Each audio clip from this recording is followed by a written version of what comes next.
Thomas Verner had never believed in ghosts. Not really. But when he found the listing for an old manor deep in the French countryside, something about it drew him in a mixture of curiosity and exhaustion from city life. The manor was nestled between rolling fields, far from the noise and rush of Paris. The village nearby was small and wary, and when Thomas asked about the house, villagers would lower their voices and shake their heads. "It waits," one old woman said cryptically. "It waits for something." He arrived on a cloudy afternoon, the sky heavy with the scent of rain. The gravel path leading to the house was overgrown, branches scraping the old wrought iron gate. The house itself was a hulking silhouette, its walls worn by time, windows like dark eyes staring into the dusk dot. Inside, the air was thick with dust and something else, an unplaceable weight. The floors creaked beneath his boots, and the walls seemed to hum with silence. An enormous grandfather clock stood in the hall, its hands frozen at 3:17. Thomas shook his head. "Old clocks never run right," he muttered. Days passed in slow, quiet routine, but small things began to unsettle him. The armchair in the sitting room was not where he remembered leaving it. Doors that were unlocked slammed shut. And always, the clock remained frozen at 3:17. One night, he found a key on the library floor, rusted and cold. It didn't fit any of the obvious locks, so he searched the attic. The dusty room held forgotten furniture and cobwebs, thick as curtains. Hidden behind a moth-eaten curtain, a trunk awaited him. Inside was a journal, fragile and yellowed. The initials on the cover read LD. Thomas opened it with reverence and began to read. April 3rd, 1910. I have arrived at the manor. It is magnificent, yet I feel a presence, hear something watching. The staff avoids the east wing, and the clock in the hall has never worked. As he turned the pages, the entries grew darker. Louis Duval, the journal's author, described strange noises, fleeting shadows, and dreams that blurred with reality. The final entries stopped abruptly. Thomas's unease grew. The house felt alive, as if it watched him through unseen eyes. One morning, the journal was open on his desk, with a new page in his own handwriting. August 3rd, the clock will start. You cannot escape 3:17. The hands on the clock twitched. Asterisk. The tick-tock of the grandfather clock was a sound Thomas hadn't expected to hear. It was faint, hesitant, like a pulse awakening from decades of silence. His heart beat in time with it. He reached out, fingers trembling, and touched the clock's face. The hands stubbornly pointed to 3:17. The air grew colder. A whisper brushed past his ear, too soft to catch words, but unmistakably there. Thomas spun around. The hallway was empty. The old wood floor stretched in shadow. The walls lined with faded portraits whose eyes seemed to follow him. Days became a blur. Sleep refused to come, replaced by fevered dreams where the house shifted and breathed. He saw the armchair turned toward the window, the locked east wing door trembling beneath his hand. One night, a loud knock shook the front door. Thomas opened it to find no one, but the garden was wet with fresh footprints leading to the attic stairs. Against every instinct, he climbed. The attic was pitch black, the only light coming from the cracked window. Wind swept through, carrying the faint scent of lavender and something metallic on the floor. A cracked mirror reflected his face, but behind it, a second figure lingered. A pale woman, eyes hollow, reaching out. He stumbled back, shattering the mirror. The sound echoed like a scream. The next morning, the journal was open again, revealing new lines in handwriting he didn't recognize. August 5th, you broke the mirror. You saw her. She waits. Thomas's skin prickled with dread. He realized the house was no longer just a building. It was a trap, a vessel for restless souls who had come before. He tried to leave. The car refused to start.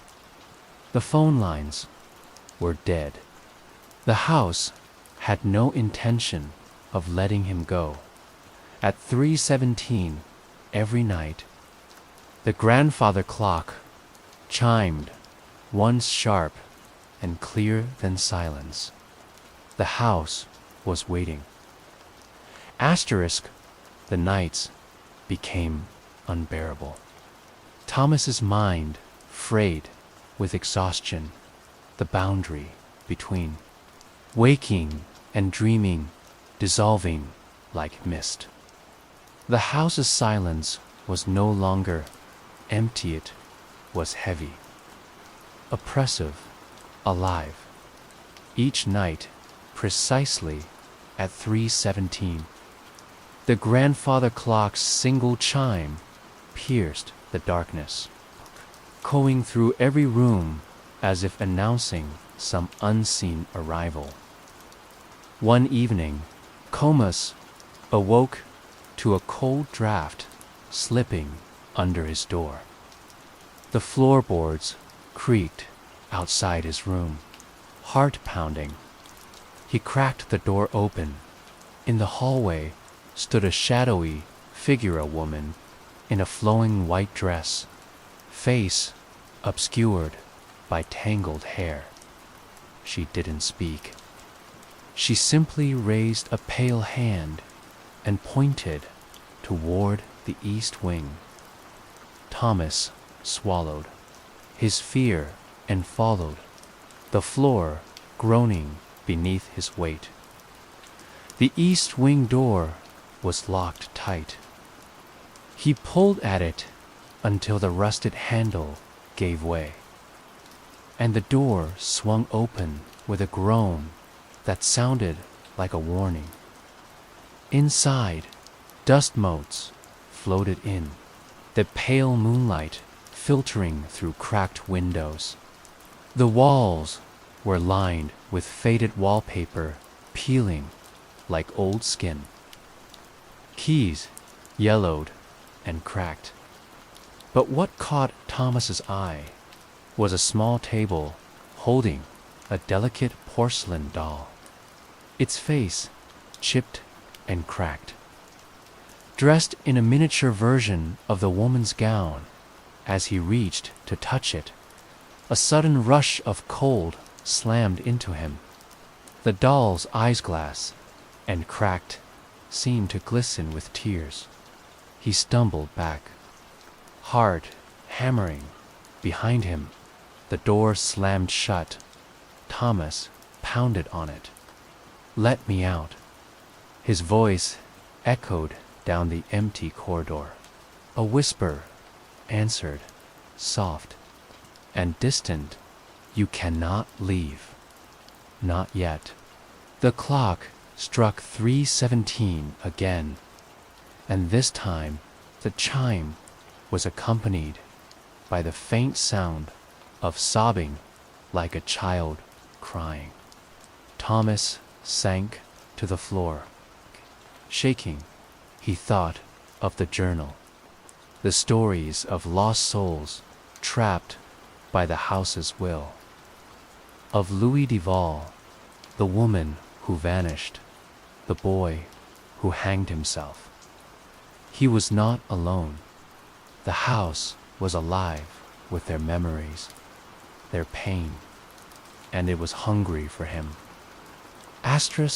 Thomas curled up in the corner of the east wing room, the cold seeping into his bones. The sobbing persisted, a mournful lullaby that dragged at the edges of his sanity. He clutched the journal close, the fragile pages his only tether to reality. As the hours passed, the room seemed to breathe with him, the shadows lengthening and shrinking, walls pulsing like a living thing. The doll sat on the table, eyes following his every movement, his cracked smile haunting. He forced himself to stand and search for an exit, pressing his hands against the cold walls. The door was immovable, as if sealed by some unseen force. The windows were barred, and outside, the moon cast an eerie silver light over the overgrown gardens. A sudden chill swept through the room. Extinguishing the candle he had lit earlier, in the darkness, a soft voice whispered from the shadows, "Find me." Thomas's blood ran cold. He remembered a passage in the journal, a note scribbled hastily. She wait behind the mirror. Only by facing her will the house release its hold. His mind flashed back to the broken mirror in the attic, the one that had reflected the pale woman with trembling hands. Thomas pulled out a small flashlight and made his way to the attic stairs. The air grew colder with each step. The floorboards creaked ominously underfoot. In the attic, shards of the broken mirror glittered in the moonlight. Among the fragments stood the largest piece, leaning against the wall, its surface smeared with dust and faint handprints. Thomas wiped the glass with his sleeve and peered in. The reflection rippled, and suddenly the pale woman appeared behind him, her eyes hollow but pleading. "Help me," she whispered. Thomas turned. But there was nothing there, only the empty attic, thick with dust and silence. He looked back into the mirror. Her face was closer now, sorrow etched into every line. "I was trapped here by the house," she said, her voice fading like a dying breeze. Free me. The clock chimed 3:17 again. Thomas felt the weight of the house pressed down harder than ever before. The walls seemed to close in, the shadows swirling around him. His only choice was clear. He reached out toward the mirror, bracing himself to face whatever waited on the other side. Asterisk as Thomas's fingers grazed the cold surface of the mirror. A sudden chill surged through him, as if the glass was a gateway to some frozen abyss. Faint light pulling him inward like a vortex. His breath hitched. For a moment, he saw only darkness. Then, slowly, shapes began to emerge. A long corridor lined with portraits, their eyes alive with silent accusation. The walls pulsed with a slow heartbeat that matched his own. He stepped forward, drawn into the mirrored world. Behind him, the attic faded away into nothingness. Ahead, the corridor stretched endlessly, lined with closed doors that seemed to whisper secrets. At the far end stood a faint light, flickering like a candle, struggling against the dark. Thomas's heart pounded in his chest. The weight of the house followed him even here. The oppressive stillness, the invisible gaze. The whisper came again, clearer now. Find me. He approached the glowing light and pushed open the door. Inside, a small room lay bathed in pale moonlight. The air was thick with a scent of lavender and decay. In the center, a figure sat in the same flowing white dress. The woman from the mirror, but alive, her eyes wide and haunted. "Help me," she said. Voice barely a breath. Thomas stepped closer. "Who are you? What happened here?" She looked away, tears streaming down her face. Louis, ... He trapped me here. This house, it feeds on us, traps us in its endless cycle. You're next. Panic surged through Thomas. "How do I get out?" said. She reached into her lap and pulled out a small, ornate key. The same rusted one he had found in the library. "This opens the East Wing's final door. Behind it lies the truth. But beware, the house does not forgive." The room trembled as the clock chimed 3:17. Thomas gripped the key tightly. There was no turning back. Asterisk, the key was heavier in Thomas's hand than he expected. Cold and rough, as if forged from the very shadows themselves. The woman's eyes held a desperation that rooted him to the spot, but the urgency in the ticking clock behind him pulled him forward. He turned and found himself back in the attic. The mirror, now cracked in jagged lines, across its surface like a spider web, frozen in time. His breath was ragged as he made his way down the narrow stairs. every creak and groan of the house echoing like a warning. The east wing door loomed before him, worn and warped by decades of neglect. The rusted key fit with surprising ease, and the lock clicked open with a sound that echoed through the hollow corridors. Thomas pushed the door, revealing a dimly lit, rumor-forgotten study, its walls lined with crumbling books and yellowed papers. A single window framed the moon, its pale light casting long shadows.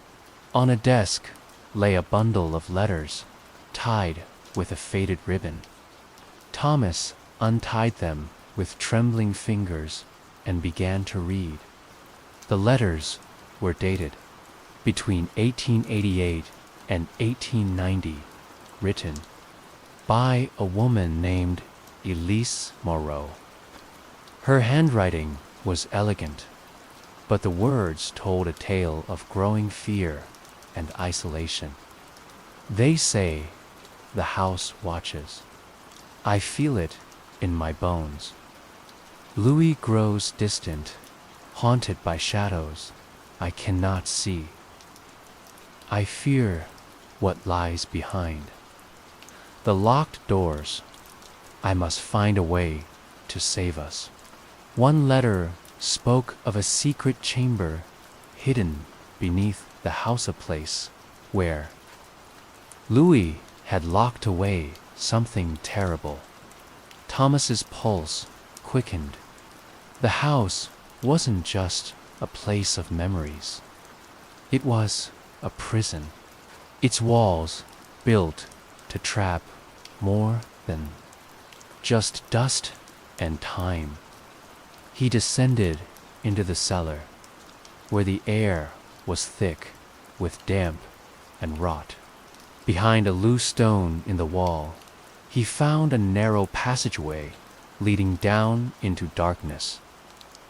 The passage opened into a small chamber, lined with ancient symbols carved deep into the stone. In the center lay a box ornate and sealed with iron clasps. Thomas lifted the lid and found an old locket.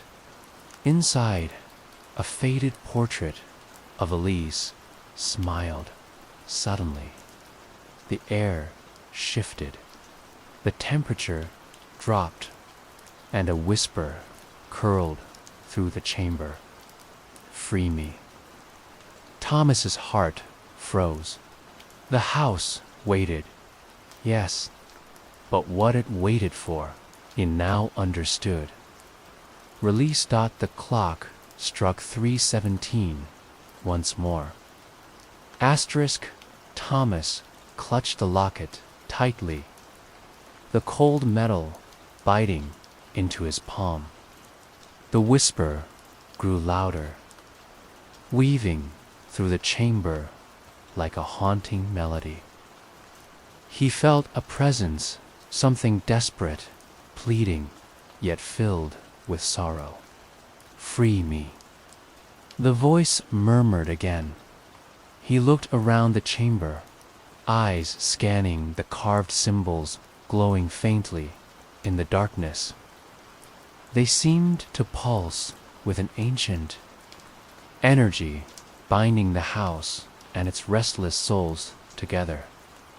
His mind raced back to the journal. The stories of Louis Duval, Elise, Moreau, and the others lost to the manor's grip. The house wasn't just waiting, it was feeding on those who lived there, trapping fragments of their souls in an endless cycle of torment. Thomas took a deep breath and pressed the locket against the wall, aligning it with the largest symbol, sunburst with intricate lines radiating outward. The moment The moment the metal touched the stone, a sudden warmth spread through his fingers, counteracting the chill that had gripped him moments before. A low rumble filled the chamber, the walls trembling, as if waking from a long slumber. The iron clasps of the box snapped open with a clang, revealing a delicate silver chain entwined with a glowing pendant. The whispering ceased, replaced by a heavy silence. Thomas lifted the pendant, and the chamber flooded with brilliant light. Shadows dissolved, the oppressive weight lifting from the air. He felt the house exhale, its breath slow and steady. Suddenly, the world around him shifted. The chamber faded, replaced by the familiar creak of the attic stairs. The mirror's cracked surface shimmered, now reflecting only his own weary face. Thomas exhaled, staggering out of the attic and into the main hall. The grandfather clock stood silent, its hands now moving, slowly ticking past 3:17. He stepped outside as dawn broke over the fields. The air was fresh, the oppressive stillness replaced by the gentle hum of morning birds. In the village of Lavori, the old manor looked less foreboding neat, shadows retreating with the rising sun. Thomas knew the house had been waiting. Yes, but now it was Freedod, and so was he. Thomas stood on the cracked stone porch, the early sunlight filtering through the gnarled branches of ancient trees. For the first time in months, the air felt unburdened by the weight of the house's secrets. The oppressive silence had lifted, replaced by a gentle breeze that carried the scent of wildflowers and fresh earth. But even as he breathed in freedom, a quiet unease settled deep within his chest.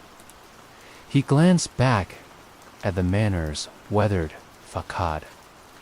The windows, once dark and foreboding, now caught the light, reflecting the sky's pale blue inside.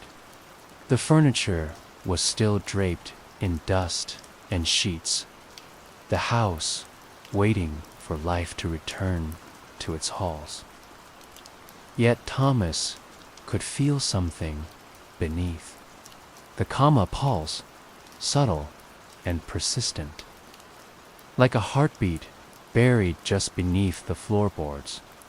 His steps carried him to the village, where the streets were waking to morning chatter. The locals regarded him with wary curiosity, their eyes holding shadows of stories left unspoken. At the small cafe by the square, an elderly woman approached. Her eyes were sharp, but there was kindness there too. "You survived," she said. Simply, Tomo nodded. "The house, it's not what it seems. It keeps memories, traps souls." She smiled sadly. "You did what few could, but the house never truly lets go. It waits, it watches." He swallowed hard. What happens now? The woman's gaze drifted toward the horizon, where dark clouds gathered faintly. "Now," she said, "you make sure it does not wait for anyone else." Thomas returned to the manor that evening, the weight of the woman's words heavy on his mind. The sky had darkened, shadows stretching long across the fields, like fingers reaching for the earth. As he approached the front door, a chill wind swept through the trees, carrying with it a faint whisper, indistinctly. There, Dot, inside, the house felt different, quieter, yet alive with a tension beneath the surface. He lit a lantern, its soft glow casting flickering shadows on the peeling wallpaper and cracked floorboards. In the main hall, the grandfather clock now ticked steadily. Thomas's eyes lingered on its face, the hands moving past 3:17 as if marking a new beginning, determined to understand the manor's past. Thomas made his way back to the attic, the old journal clutched in one hand. He flipped through the fragile pages, searching for clues about the house's origins and the souls trapped within. Among the scribbled notes and faded ink, he found references to a secret society, an ancient brotherhood sworn to guard the manor's power. They believed the house was a gateway, a nexus where time and memory intertwined.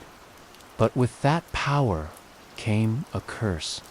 Anyone who tried to unlock its secrets risked becoming part of the house's endless cycle. Thomas realized that Elise, Louis, and the others were not victims by chance. They had been drawn in, ensnared by a force beyond their understanding. He closed the journal and turned toward the attic's corner, where a dusty portrait hung crookedly on the wall. It depicted a man in dark robes, his eyes piercing and cold. A name scrawled beneath: Father Calixt, Keeper of the Threshold. The name struck a chord deep within Thomas, awakening memories he didn't know he had. Fragments of dreams, fleeting images of rituals and whispered prayers. He was no mere visitor to the manor. He was part of its story. Thomas's mind reeled as the portrait of Father Calixt seemed to gaze into his very soul. The name echoed faintly in a corner of his memory, like an old song half remembered. He shuffled back, bumping into the trunk where he'd found the journal, heart pounding. Suddenly, images flashed behind his closed eyes, flickering scenes of cloaked figures chanting in the manor's shadowed halls, symbols glowing faintly on stone walls, and a voice commanding silence in a language older than French. He stumbled to a dusty bookshelf, fingers trembling as he pulled out a thick, leather-bound volume with no title. The pages inside were filled with strange diagrams, circles and runes intertwined with French script, a codex of forgotten knowledge. As he turned the pages, a passage caught his eye: the Threshold Keeper binds the souls to the house, guarding the gate between worlds. Only by severing the bond and reclaiming the lost can the cycle be broken. Thomas swallowed hard. He had to find this threshold, the heart of the manor's curse. But where? His eyes drifted to the grand clock in the hall. Time had always seemed frozen at 3:17, a moment trapped between past and present. Perhaps it was more than a coincidence. That night, Thomas sat by the fireplace, the flickering flames casting dancing shadows. The house felt quieter now, as if holding its breath. He whispered aloud, "Show me." The clock chimed 3:17. Then, suddenly, the hands began to spin backward, faster and faster, until the room blurred around him. When the world snapped back, Thomas found himself standing in the same hall, but different. The walls were pristine, the furniture polished, and servants bustled through the corridors. The manor was alive, pulsing with vibrant energy. A man approached, tall, stern, draped in a long black robe. "Welcome, Thomas," he said, voice like gravel. "You've come far, but the true journey begins now." Asterisk, the man's eyes were sharp, burning with an intensity that made Thomas's skin crawl. "I am Father Calixt," he said, voice echoing through the hall like a whispered command. "Keeper of the threshold, guardian of the manor's secret." Thomas swallowed, heart pounding. Why am I here? What is this place? Calixt gestured broadly to the grand room around them. This is the manor in its prime, a sanctuary of power, a crossroads between worlds. But power demands a price. The house does not simply stand, it waits, it feeds. It traps souls in endless loops. Thomas looked down at his hands, realizing they were no longer trembling, but steady, filled with purpose. How do I break the cycle? Calix's expression hardened. By reclaiming what was lost, the souls bound to this house must be freed. But to do so, you must confront the darkness at the heart of the manor. A sudden chill swept through the room, the shadows thickening until they formed a swirling vortex in the center of the floor. "Step forward," Calixt commanded. "Face the truth." Thomas hesitated, but the pull was irresistible. He stepped into the shadows, and the world twisted around him. When he opened his eyes, he found himself in a chamber lined with mirrors, infinite reflections, stretching endlessly in every direction. Each mirror held a scene, a fragment of the past, a trapped memory. He saw Elise Moreau, her face pale and haunted, reaching for freedom. Louis Duval, lost to madness, his screams frozen in time. Others, nameless and forgotten, their stories caught like moths in a web. A voice echoed. In his mind, you carry their weight, their hope, their curse. Thomas touched the nearest mirror. It rippled under his fingers, and he was pulled inside. Asterisk. The moment Thomas's fingers brushed the glass, a sudden cold exploded through his veins, rooting him in place. The mirror's surface pulsed like liquid, pulling him deeper until the world shattered into shards of darkness and light. He crashed forward, breathless, landing in a shadowed corridor where silence pressed on him like suffocating fog.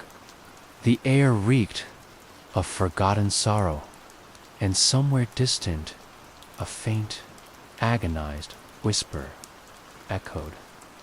Help me, ... Thomas forced himself up, heart hammering, footsteps echoing hollowly.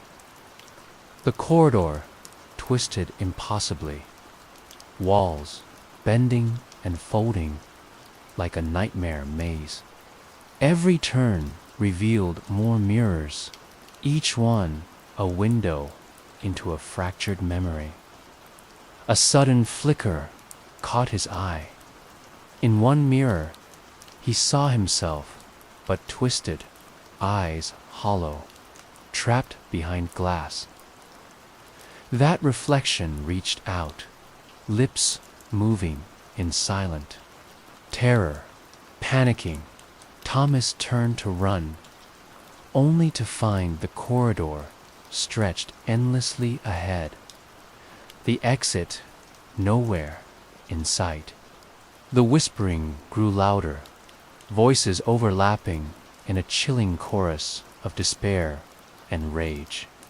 Then shadow detached itself from the darkness.